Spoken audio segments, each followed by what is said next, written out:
Hi, I'm Michelle with John Deere. We're previewing the new 7R Series tractors. We're talking with Gary Gutterman, a farmer here in eastern Kansas. We are here in eastern Kansas with Mr. Gutterman. You can call me Gary. This is my son, Jeff. Hi. Hi. Gary, tell us a little bit about your family farm. We have a large row crop operation, corn, soybeans, and wheat, have cattle, and also a large sod operation. So you need a lot of tractors. Oh, yes. Which tractor gets used the most? Probably our 8Rs.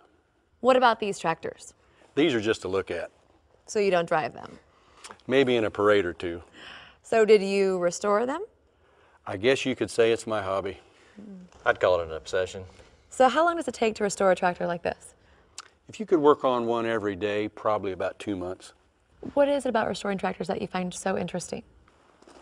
Seeing the way they're built and discovering the details that John Deere built into all these tractors. As we work to bring you the new 7R Series, is it those details that you want to see in the tractors? Definitely, because it's the little details that make the big difference. For example, the hood ornament. The gun sight?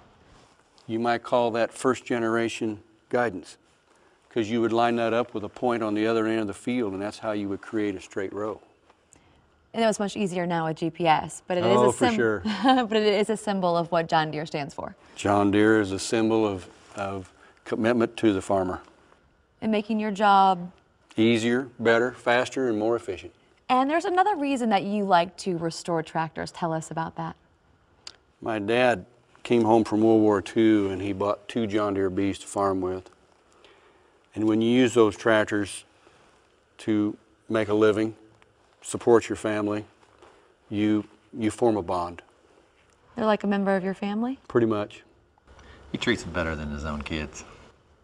Oh, I don't know about that.